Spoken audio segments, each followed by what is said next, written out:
Drake's legal fight over Kendrick Lamar's Not Like Us just hit another delay. And this time, it's not about bars, it's about calendars and court deadlines. Let's walk through the whole story in order so it actually makes sense. First, we've got to rewind to the Drake versus Kendrick feud.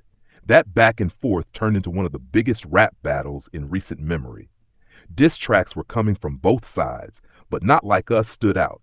It was catchy, it went viral, and it was packed with heavy accusations and slick punchlines aimed straight at Drake's character. For a lot of fans, it was just peak battle rap. But from Drake's point of view, some of those lines crossed from rap talk into something way more serious. As the song took off on streaming platforms, radio, social media, and even live performances, the narrative around Drake started to shift.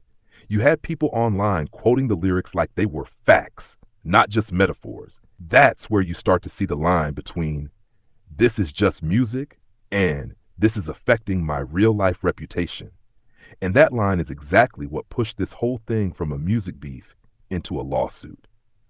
After the dust from the initial beef started to settle, Drake decided he wasn't just going to let Not Like Us live out there without a legal challenge. Instead of going after Kendrick directly, he focused on Universal Music Group, the label behind the track and its release. Drake filed a defamation lawsuit, basically saying, "These lyrics are accusing me of something extremely serious. They're not true, and the label pushed this record anyway and profited from it." In the lawsuit, Drake's side argued that a lot of people weren't treating Not Like Us like a movie or a comic book. They were treating those lines as real allegations about him as a person. He claimed that UMG chose to keep promoting and distributing the song, even though, from his perspective, they knew what it implied about him and they knew those implications were false. UMG fired back in court. Their position was that this is hip hop, this is a rap battle, and everyone understands that diss tracks are full of exaggeration, hyperbole, and opinion. From their angle, Not Like Us wasn't a news report. It wasn't an official statement. It was part of a very public music feud where both sides were talking crazy. Legally, they leaned on the idea that defamation law protects opinion and artistic expression, especially in a context where listeners expect over-the-top language. While the lawsuit was moving forward, Drake actually won a few small battles inside the bigger war. The judge allowed his team to keep digging into UMG's documents and relationships, contracts, communications, and other material that could show how the song was handled and promoted. That meant UMG had to hand over more information than they wanted, and it showed the court wasn't shutting Drake down right away. But then came a major turning point. After reviewing the case, the judge ultimately dismissed Drake's lawsuit. The court basically said, yes, the accusations in the track are serious, but you still have to look at the context. This was a heated rap beef. The lyrics were wrapped up in insults, threats, and wild imagery, and the whole thing was set over a club-ready beat.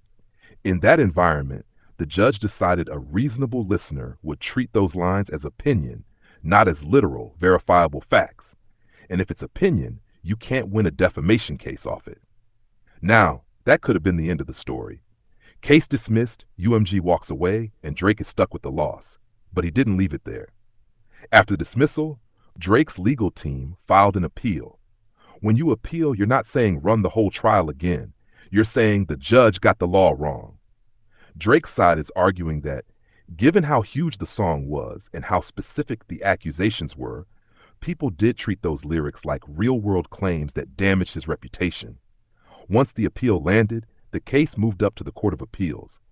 And before that court dives into full written arguments and possibly a hearing, they often do one thing first: mediation.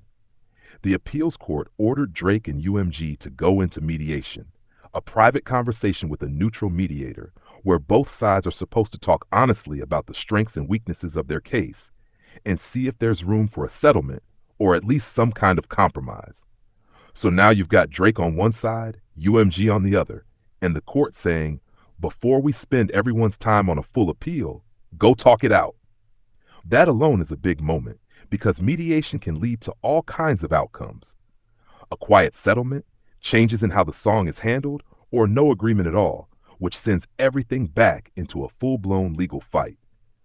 Originally, that mediation session was scheduled on a pretty fast timeline. The court wanted them to meet, then move into the appeal briefing.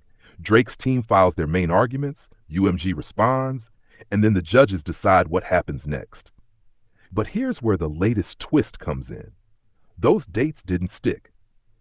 As the schedule started bumping up against the holiday period, the lawyers for both sides went back to the court and basically said, look, realistically, we need more time. Big cases like this aren't thrown together overnight. You're dealing with multiple legal teams, huge amounts of documents, and a lot of internal strategy. On top of that, people have other cases, other clients, and yes, families and holidays. The court agreed and pushed the schedule back. That meant the mediation session itself got delayed, along with some of the deadlines for filing the big written briefs in the appeal. So instead of rushing into a December showdown, the whole process stretches out. The mediation is still on the table, the appeal is still very much alive, but everything is now on a slower, more spaced out timeline. So what does this delay actually mean in plain language? It doesn't mean Drake dropped his appeal. It doesn't mean UMG automatically wins.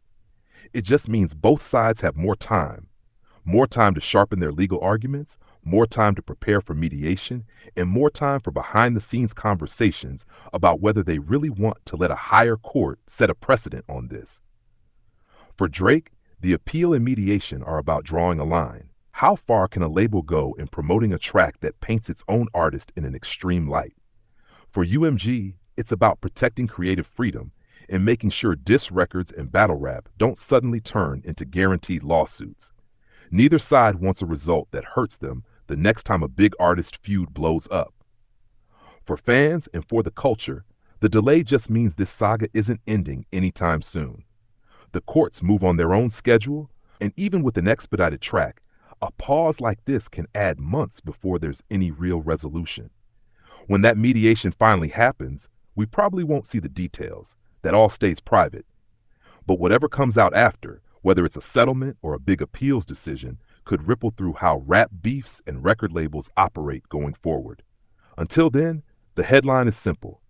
Drake and UMG are still locked in over Not Like Us. They've been ordered to sit down and talk it out. But that mediation session has been pushed back, giving everyone more time to prepare for one of the most interesting clashes between hip-hop and the legal system we've seen in a long time. Thanks for watching. And if you want to stay tapped in with stories like this and everything happening in hip-hop, make sure you like, comment, and subscribe to my YouTube channel, The Short Clips Podcast.